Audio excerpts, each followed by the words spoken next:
नमस्कार, मैं हूं माही सिंह और आप देख रहे हैं नेक्स्ट 9 न्यूज। आज आपका बहुत बहुत स्वागत है हमारे खास प्रोग्राम देश की हकीकत में। इस बार अरविंद केजरीवाल को बड़ा झटका लगा है। जी हां, तिहाड़ जेल में बंद है।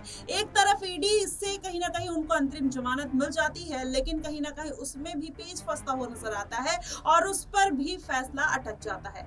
ऐसे में आज फिर अरविंद केजरीवाल को बड़ा झटका लगा है। जी हाँ, आपको बता दें, हाई कोर्ट ने सीबीआई वाले मामले में उनका फैसला सुरक्षित रख लिया है। अब उस फैसले पर 29 जुलाई को कहीं ना कहीं सुनवाई देखने को मिल सकती है। वैसे में विधानसभा चुनाव नजदीक है। अरविंद केजरीवाल को लगातार कहीं ना कहीं उनके फैसले को सुरक्षित रखा जा रहा है। वो याचिका पर याचिका लगा रहे हैं, लेकिन किसी भी तरीके की कोई राहत मिलने की उम्मीद नहीं है। अब ऐसे में अगर उनको राहत नहीं मिलती है तो दिल्ली का समीकरण क्या होगा? क्या भारतीय जनता पार्टी इस बार भी दिल्ली की सत्ता में काबिज होने के लिए पूरी तरीके से जो तैयार है?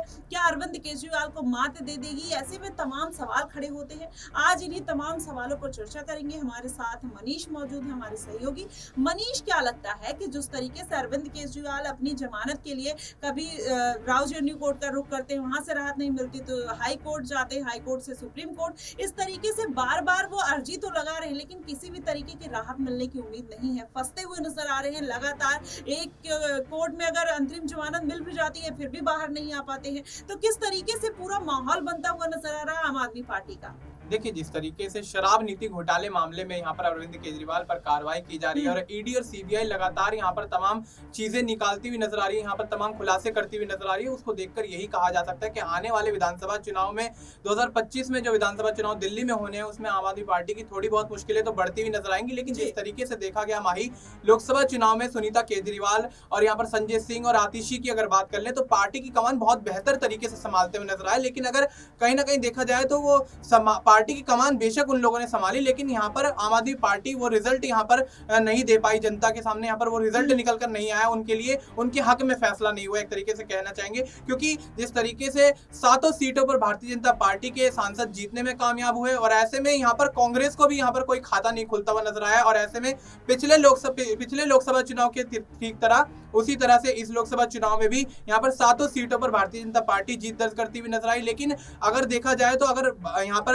अरविंद केजरीवाल अगर जेल की सलाखों के पीछे ना होते तो शायद यहाँ पर समीकरण कुछ बदल सकते थे। क्योंकि विधानसभा चुनाव में 2 बार पार्टी की इतनी बड़ी जीत हुई है और ऐसे में देखा जाता है यहाँ पर कांग्रेस की टक्कर भी यहाँ पर नहीं रह गई, क्योंकि कांग्रेस का भी सुपड़ा साफ हो गया है। कांग्रेस ने भी 15 से 20 साल लगभग यहाँ पर दिल्ली की सत्ता पर राज किया है और ऐसे में देखा जाए तो यहाँ पर कांग्रेस की सरकार के बाद यहाँ पर डायरेक्ट आम आदमी पार्टी की सरकार बनती हुई नजर आई। और उसके बाद यहाँ पर आम आदमी पार्टी ने जिस तरीके से काम किया है या जिस तरीके से यहाँ पर योजनाएं अपनी लेकर आए हैं, उनको लेकर कहीं ना कहीं आम आदमी पार्टी को दोबारा से यहाँ पर जनता ने पसंद किया। विधानसभा चुनाव में दोबारा यहाँ पर आते हुए देखे गए और ऐसे में देखा गया तीसरी बार भी यहाँ पर आम आदमी पार्टी अपनी उन्हीं योजनाओं के माध्यम से वापसी करती हुई नजर आएगी। लेकिन अगर देखा जाए माही, तो आपने जिस तरीके से बताया यहाँ पर अरविंद केजरीवाल को यहाँ पर सुरक्षित फैसला रख लिया गया है सीबीआई वाले मामले में, तो ऐसे में अब यहाँ पर तमाम मुश्किलें आम आदमी पार्टी के लिए खड़ी हो जाती है कि अरविंद केजरीवाल के बिना पार्टी आखिर चलेगी कैसे, पार्टी आखिर विधानसभा चुनाव लड़ेगी कैसे, रणनीतियां किस तरीके से बनाई जाएंगी। क्योंकि देखा जाए तो पार्टी में इतना परिपक्व कोई भी नेता नहीं माना जा सकता है जितने परिपक्व आम आदमी पार्टी में अरविंद केजरीवाल है।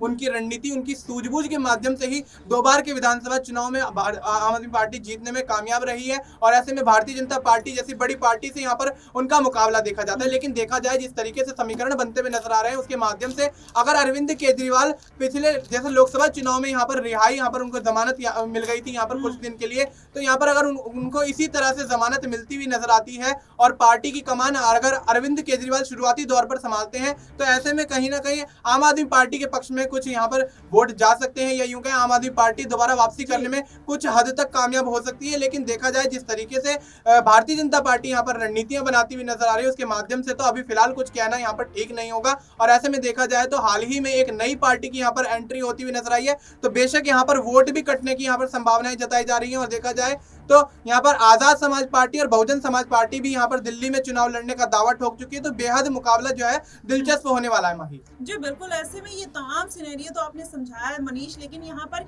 ये भी बड़ा सवाल है कि जिस तरीके से अरविंद केजरीवाल जेल में बंद है, प्रशासन उनके ऊपर ध्यान नहीं दे रहा, उनकी हेल्थ को लेकर जिस तरीके से खबरें आ रही है, संजय सिंह ने इतना बड़ा इल्जाम लगाया, आतिशी ने, और फिर वहीं सुनीता केजरीवाल भी मेडिकल बोर्ड के टच में है, उनको इजाजत मिल गई थी मेडिकल बोर्ड के टच में रहने से। तो ऐसे में क्या सुनीता केजरीवाल इतनी आसानी से अरविंद केजरीवाल की सेहत के साथ कॉम्प्रोमाइज होने देंगी। वहीं जेल प्रशासन ये बात कहता हुआ नजर आ रहा है कि अरविंद केजरीवाल का केवल 2 किलो वेट कम हुआ है, लेकिन वहीं आम आदमी पार्टी ये बात लगातार कह रही है कि 8 किलो से ज्यादा वजन अरविंद केजरीवाल का कम हो गया है, वो कोमा में जा रहे धीरे धीरे, इस तरीके की बातें कहते हुए नजर आए। ये क्या पूरा चुनावी मुद्दा कह सकते हैं या फिर ये जानबूझकर अरविंद केजरीवाल को मेंटली टॉर्चर किया जाता है, या अरविंद केजरीवाल बाहर आने के लिए इस तरीके के हथकंडे अपनाते हुए नजर आ रहे हैं? क्या कुछ लगता है आपको?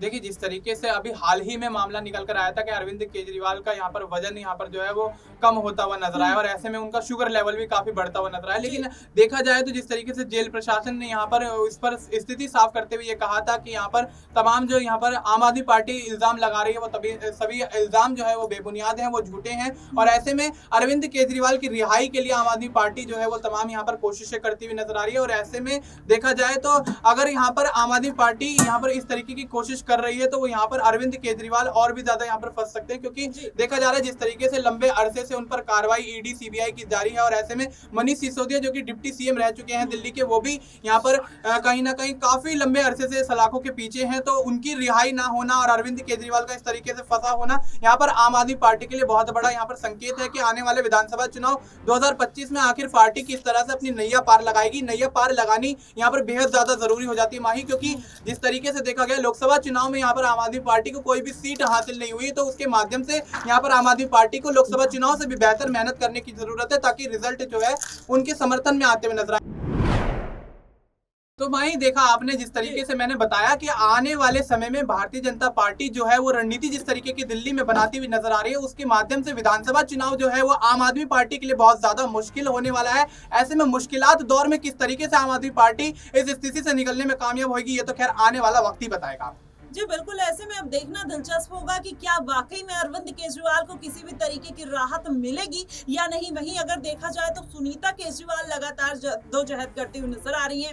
वहीं अभिषेक मनु सिंघवी भी लगातार मनीष सिसोदिया का मामला हो या अरविंद केजरीवाल का मामला हो, लगातार वो कहीं ना कहीं जमानत के लिए अर्जी भी लगा रहे हैं और कोर्ट में बहस भी करते हुए नजर आ रहे हैं। वहीं ईडी सीबीआई को जिस तरीके से सुप्रीम कोर्ट ने, हाई कोर्ट ने फटकार लगाया है, माना ही जा रहा है कि आने वाले दिनों में हो सकता है अरविंद केजरीवाल और मनीष सिसोदिया दोनों को बड़ी राहत मिलने की उम्मीद जताई जा रही है। फिलहाल विधानसभा चुनाव नजदीक है, ऐसे में अगर दोनों को राहत मिलेगी तो आम आदमी पार्टी को बड़ा फायदा मिलने वाला है। ऐसे में भारतीय जनता पार्टी को खासा नुकसान देखने को मिल सकता है। फिलहाल आपको क्या कुछ लगता है कि अरविंद केजरीवाल को रिहाई मिलेगी या नहीं, आप हमें कमेंट बॉक्स में जरूर बताइएगा। फिलहाल के लिए बस इतना ही। देश और दुनिया की तमाम खबरों के लिए हमारे साथ बने रहिएगा नेक्स्ट 9 न्यूज पर।